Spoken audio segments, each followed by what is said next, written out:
All right. And we're on. Good evening, everyone. I'd like to call the meeting to order. As a reminder, please note that board meetings will be recorded for the convenience of those unable to attend. A recording and closed captioning will be posted to the BERS YouTube channel following the meeting. Alex, can you please call the roll? Peter Calamaro. Running 15 minutes left. Okay. Isaac Carmignani. Here. Thank you. Janelle Chacon. Okay, great. Okay, April Chapman. Thank you. T.L. Laura Cleveland. Present. Thank you. Deborah Dillon. This account. Michael Kraft. Here. Thank you. Vanessa Lynn. Here. Thank you. Gary Linden. John Matterich. Okay, Donald Nesbitt. Thank you. Randy Orlando. I'm present. Thank you. Laura Gillespie. Benjamin Schuldemer. Here. Thank you. Stephanie Soto. No. And Miguelina Zaria Aristi. No. We do have a quorum. That's great. First order of business tonight is calendar item number 1, noting the minutes of the meeting of the board held on November 28th. Minutes have been previously provided to the board via the SharePoint site. I have a motion to consider the minutes. Thank you, in a second. Thank you, April. Please raise your hand if you vote to approve the minutes. Thank you. Please raise your hand if you do not. Any abstentions? Great. Carried unanimously. Next up is on the agenda is the Executive Director's update. Mr. Rich, would you like to tell us what's going on? I would like to tell you some of what's going on. Great. So, the big news for the week is our phone system activation. I want to thank Steve Sibeli and our IT staff. We have our new independent phone system, which relieves us of restrictions that DOE had put on our capacity. And what we found out is, well, you know, hey, we just weren't focusing on our needs. I know. Tell me about it. And what we found out Monday morning when we lit up the lights was the line of phone callers was far greater than we had anticipated. Remember that we had told you that we were blind on this, and now we have vision, and we see a huge crowd of phone callers. We're adding the call center staff. That will take a little while, so we expect a little rough relationship with our members calling in for another couple of weeks. I know we've been fielding conversations with Local 372 and Local 891 folks directly, so feel free, if there are repercussions from this, come directly to me, directly to Maria. But there is light at the end of that tunnel, which is good news. CPMS, most system functionality is actually up and running. We are still improving parts of the system related to failures of technical specs that was kind of BERS burden. But, you know, we expect that will be largely behind us very soon, June. We're going to put up a big banner, mission accomplished. Wear my flight suit and we'll take pictures for the newspapers. We distributed a copy of the CEM benchmarking report we received from CEM benchmarking. That's available on the SharePoint site. We send out links to everyone.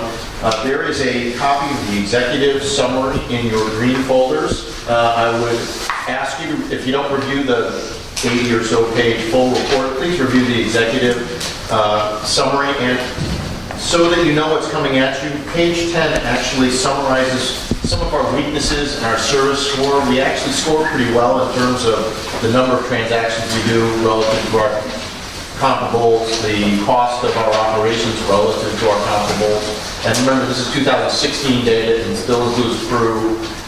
So we're actually going to look pretty good in 2017 and 18 in my view. But please review this. It's something that will predict for the future what is coming. And let me talk about that very briefly. You're going to hear from JD Denmornes later in the meeting about our budget.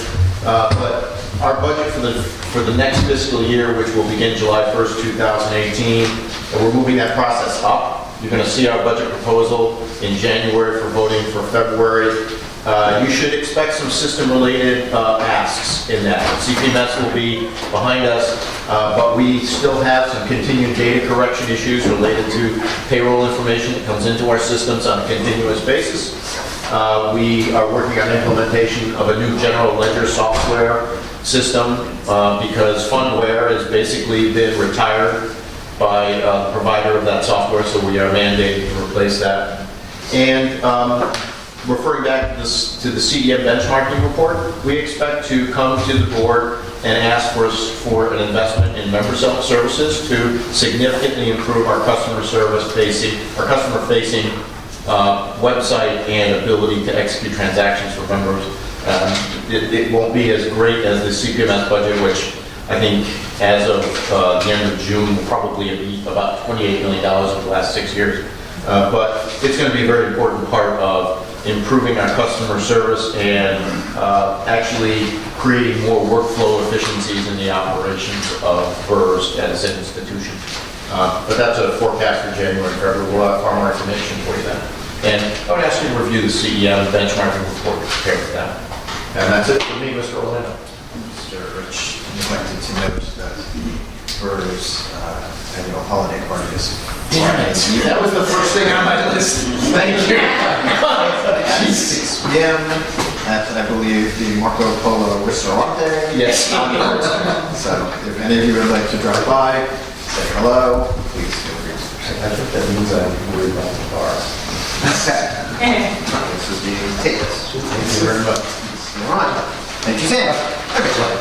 Now to the ordinary business. Next item is items on the agenda are calendar items 2 through 17, which are the ordinary business of BERS. Can I have a motion to consider them? Thank you, Ben. Can I have a second? Thank you, Isaac. Okay, Alex, can you please tell us about the ordinary businesses? Sure. These are all the retirements, refunds, and death benefits that have been processed since the last time this board met. Perfect, thanks, Alex. We'll now vote on these items. Please raise your hand if you vote to approve calendar items 2 through 17. Any opposed? Any abstentions? Great. Carries unanimously. Thank you.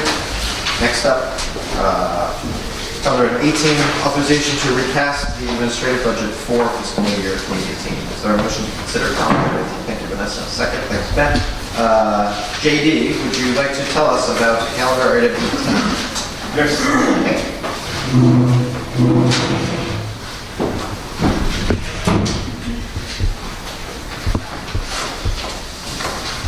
The logic behind the reallocation is to be able to hire temporary workers to assist with a data cleaning effort that could help our year-end reporting, basically. Those are short-term assignments, and we need to hire those workers immediately. Okay. Does anyone have any questions for JD or Sandy about the hiring of some temporary folks for the year-end close come June 30th? Not. Perhaps we'll take a vote on calendar. Yeah, sure, of course. Not bad one. Am I getting this right, that we're actually voting the budget to go down? And amount? Moving money. Moving Yes, so that we can come close. exactly. I got you. Okay. Does anyone else have a question? Now's your opportunity. JD's on the hot seat. Don't let him go easily. All right. Shall we take a vote? All in favor of approving calendar item 18, please raise your hand. Any opposed? Any abstentions? Motion carries unanimously. Next item is calendar item 19. Authorization to the controller to receive the real estate annual implementation plan. As we will be discussing investments, we should probably move into executive session. Can I have a motion to move to executive session? Vanessa, second. Dawn, all in favor? Go to executive session. Thank you. Any opposed? Any abstentions? Motion carries. Please, we should probably turn the camera on. Okay, thank you. Welcome back we're back in public session. Alex, would you like to report out on the board's actions during executive session and attorney time? So, during executive session, the board approved the following items. Calendar item 19, authorization of the controller to proceed with the real estate annual implementation plan. Calendar item 20, authorization of the controller to commit a portion of the real assets portfolio. Calendar item 21, authorization of the controller to commit a portion of the private equity portfolio. And calendar item 22, clarification of civilian firearms manufacturers divestment parameters and process and approval of updated civilian firearms excluded company list.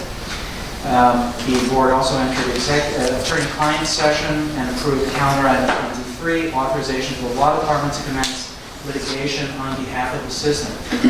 We are also now joined by 2 more trustees, Lori Podvesker and Peter Condro. Terrific. Thank you, Alex. That concludes the agenda for this meeting. The next regularly scheduled meeting of the BERS Board of Trustees will be held we're going back to Murray. Yep, we'll be at Murray Bergstrom on Wednesday, January 24th in the new year. Can I have a motion to adjourn? Ben, second. Thank you, Isaac. All in favor of adjournment, please raise your hands. Any opposed or any abstentions? Thank you. We are adjourned.